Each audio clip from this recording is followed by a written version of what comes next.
Hi viewers, నమస్కారం. నేను మీ సిరి. Welcome back to నేను కోరి. ఈరోజు కథ ద డెవిల్ డోల్ ఎపిసోడ్ 46. మీ మనసుకు నచ్చే అత్యంత అద్భుతమైన కథ. కథ నచ్చితే లైక్ చేయండి. ఈ కథ మీకు ఎలా అనిపించిందో మీ అభిప్రాయాన్ని తప్పకుండా కామెంట్ చేయండి. ఇక కథలోకి వెళ్తే ఏం జరుగుతుందన్నయ్య? రియాన్ మాటలు విని రూమ్ వైపు వెళ్తున్న రణధీర్ వెనక్కి తిరిగాడు. నడుంపై చేతులు ఆనించుకుని తన వైపే తీక్షణంగా చూస్తున్నాడు రియాన్. రణధీర్ నొసలు ముడిచి ఏమైంది అన్నాడు. ఏమైందా? సుదీప్ ఆరోహితో మిస్బిహేవ్ చేశాడని అతని కొట్టి డీల్ క్యాన్సిల్ చేశావు. ఇదంతా నేను ఎలా అర్థం చేసుకోవాలి? ఆరోహి పట్ల నీకు లవ్ ఉందనా, లేక ఆ మొహం పట్ల హేట్ ఉందనా? రణధీర్ ఏం మాట్లాడకుండా అసహనంగా తల ఊపుతూ వెనక్కి తిరిగి వెళ్ళసాగాడు. రియాన్ అతని ముందుకొచ్చి అడ్డంగా నిలబడ్డాడు. నేను అడిగిన దానికి ఆన్సర్ చెప్పకుండా నేను ఇక్కడి నుండి వెళ్ళనివ్వను అన్నాడు స్థిరంగా. నా పర్సనల్ లైఫ్ గురించి నీకెందుకంత ఇంట్రెస్ట్ అన్నాడు రియాన్ కళ్ళలోకి సూటిగా చూస్తూ. రియాన్ కూడా అలాగే చూస్తూ, నువ్వు నా అన్నయ్యవి కాబట్టి నేను నిన్ను పట్టించుకుంటాను. నా బాధ నీ గురించి మాత్రమే కాదు, ఆరుహి గురించి కూడా. ఆ అమ్మాయి అంటే ఇష్టం లేదంటావు, తను చేసిన అవమానానికి రివెంజ్ తీర్చుకుంటున్నాను అంటావు. కానీ నీ మాటలకు యాక్షన్స్కి అస్సలు సంబంధమే లేదు. ఆ అమ్మాయి అంటే నీకు హేట్ ఉంటే తనని ఎవరేం చేస్తే నీకేంటి?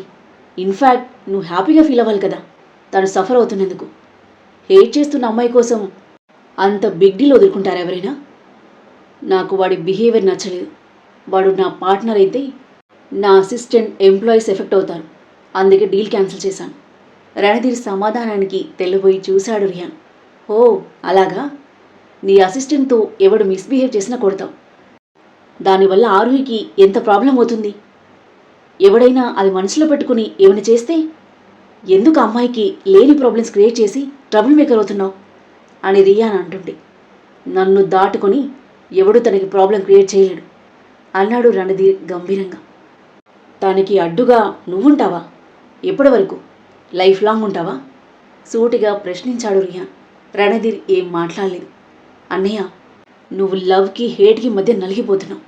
ఆరుహి అంటే నీకు లవ్ ఉంది, కానీ తను ఈషాలా ఉండడం వల్ల నువ్వు తనని హేట్ చేస్తున్నావు.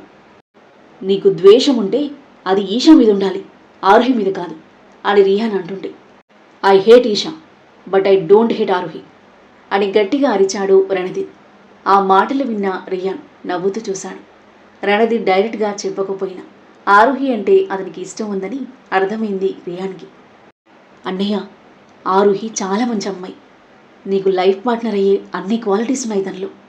నా మాట విని తనకి నీ లైఫ్లో ఒక స్థానం ఇవ్వు, అండ్ తన లైఫ్లో నీకంటూ ఒక స్థానం ఏర్పరచుకో. ఇద్దరి లైఫ్ చాలా బ్యూటిఫుల్గా ఉంటుంది. ప్లీజ్ అన్నయ్య, పాస్ట్ని ఒక పీడకలు అనుకుని మర్చిపోయి న్యూ లైఫ్ స్టార్ట్ చేయి. నిన్ను మళ్ళీ ముందులా హ్యాపీగా చూడాలంది ఎమోషనల్గా అన్నాడు రియాన్. రణధీర్ అతని వైపు కొన్ని క్షణాలు చూసి మౌనంగా వెనుదిరిగి తన రూమ్లోకి వెళ్ళి టవల్ తీసుకుని బాత్ చేయడానికి వెళ్ళాడు.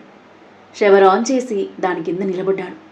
షవర్ వాటర్ అతని తలని తడిపేస్తూ ఉంటే ఆలోచనల తుఫాను అతని మైండ్ని చుట్టుముట్టేసింది. రియాన్ మాటలతో పాటు, నా కోసం 100 కోట్ల డీల్ ఎందుకు క్యాన్సిల్ చేశావు? నేను నీకేమవుతానని?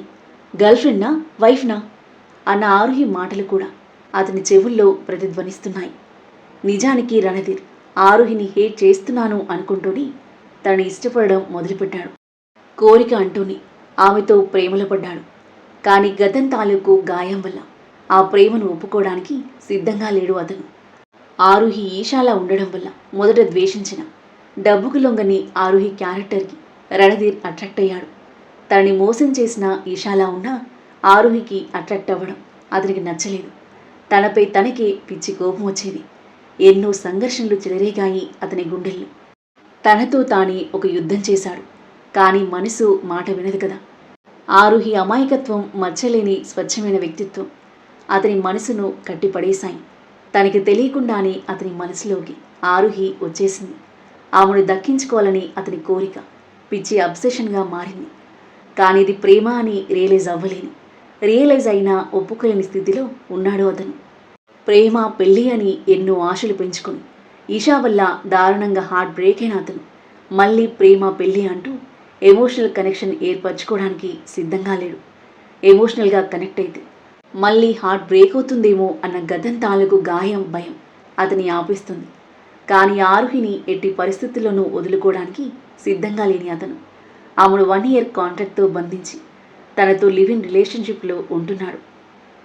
ఆలోచనలతో వేడెక్కిన బుర్రని కూల్ బాత్తో చల్లార్చుకుని బయటకొచ్చి స్క్రీన్ ఆన్ చేశాడు రణదీప్. ఆరుహి ఇంకా పడుకునే ఉంది.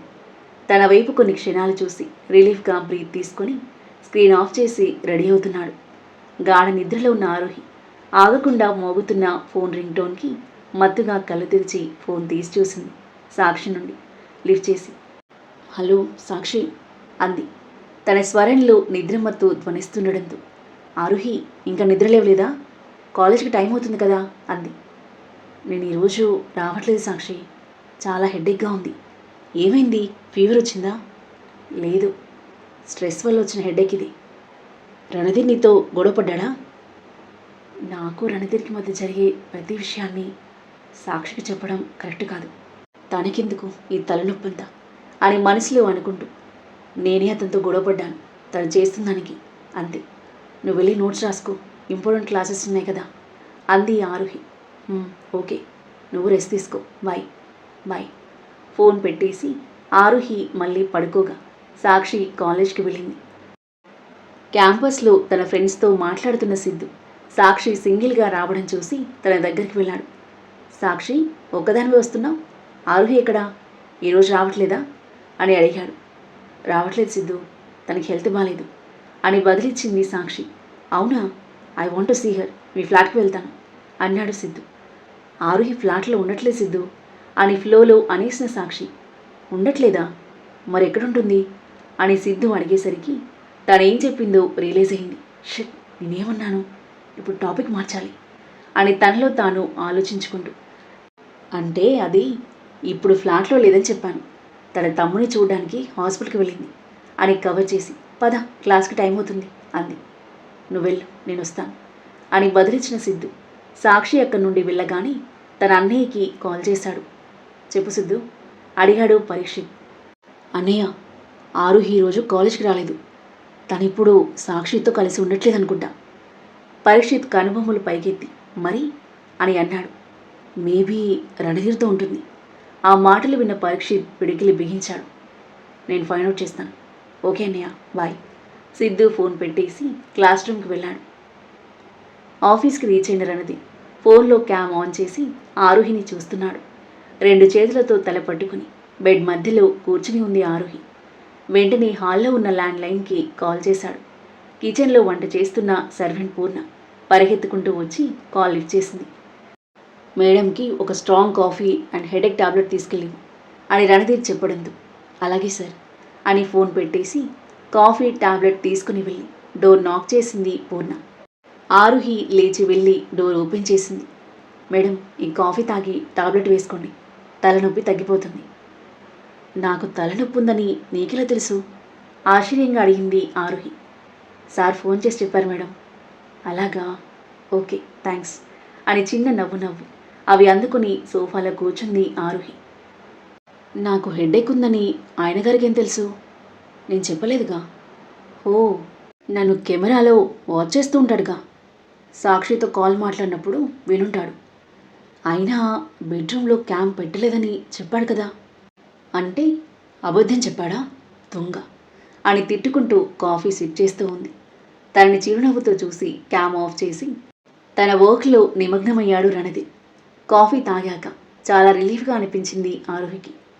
థ్యాంక్స్ మిస్టర్ డెవిల్ అని అనుకుంటూ టాబ్లెట్ వేసుకుని సోఫాలో వెనక్కి వాలిన ఆరుహికి సీక్రెట్ రూమ్ గుర్తొచ్చింది.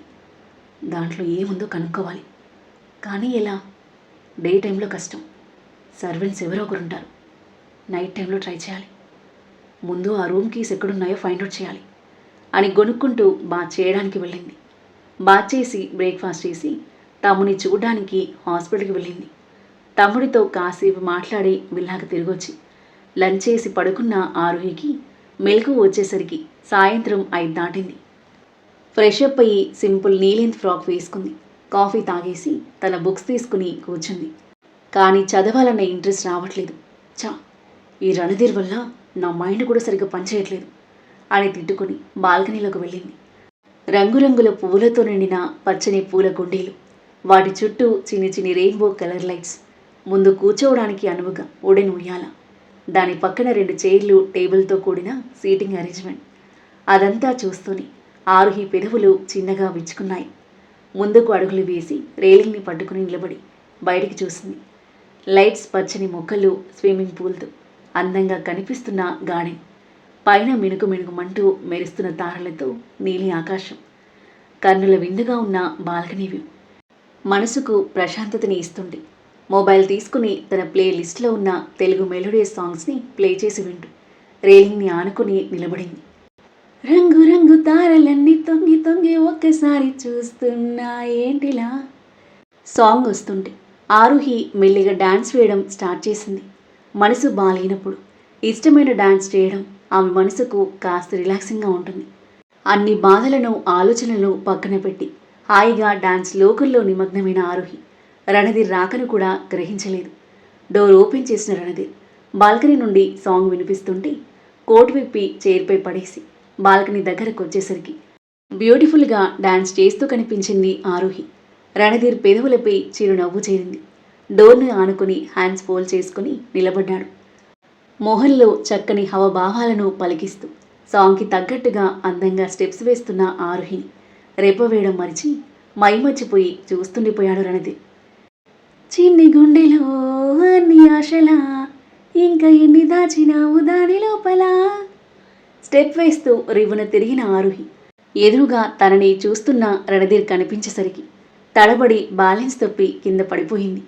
రణధీర్ నవ్వుకుంటూ తన దగ్గరకొచ్చి చేయిచ్చాడు. ఆరుహి తనని తాను తిట్టుకుంటూ అతనికి చెయ్యి అందివ్వగా ఆమె చెయ్యి పట్టుకుని దగ్గరికి లాక్కున్నాడు రణధీర్. తొల్లిపడి చూసింది Aaruhi. Your dance was really beautiful. Dance చేస్తున్నప్పుడు ఇంకా అందంగా ఉంటాం. ఎంతసేపైనా అలా చూస్తుండిపోవాలి అనిపిస్తుంది.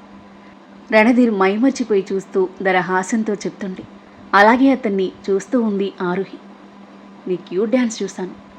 ఒకసారి నువ్వు హాట్ డ్యాన్స్ చేస్తే చూడాలనుంది. రణధీర్ మాటలకు కళ్ళు నోరు పెద్దవి చేస్తూ అతని దూరంగా నెట్టేసింది ఆరుహి. ఆ తర్వాత ఏం జరగబోతుంది? రణధీర్ కోరినట్టు ఆరుహి అతని కోసం హాట్ డ్యాన్స్ చేస్తుందా? రణధీర్ ఆరుహిల మధ్య ఎలాంటి ఆసక్తికర సన్నివేశాలు చోటు చేసుకోబోతున్నాయి? ఇద్దరి మధ్య ప్రేమ చిగురిస్తుందా? వారి మనసులు దగ్గరవుతాయా? సీక్రెట్ రూమ్ రహస్యాన్ని ఆరుహి ఛేదిస్తుందా? రణధీర్ ఆరుహిలను విడదీయడానికి సిద్ధు, పరీక్షిత్ ఎలాంటి ప్లాన్లు వేనున్నారు? ఈ కథ ఏ మలుపు తీసుకోబోతుంది? అద్భుతమైన కథనంతో, ఊహకందని మలుపులతో ఎంతో ఆసక్తికరంగా సాగి ఈ కథ యొక్క నెక్స్ట్ ఎపిసోడ్ కోసం మన నెక్స్ట్ వీడియో చూడండి. కథ నచ్చితే లైక్ చేయండి. ఈ కథ మీకు ఎలా అనిపించిందో మీ అభిప్రాయాన్ని తప్పకుండా కామెంట్ చేయండి. ఇంకా ఇలాంటి ఇంట్రెస్టింగ్ స్టోరీస్ కోసం మన ఛానల్ని సబ్స్క్రైబ్ చేయండి. Thank you for listening.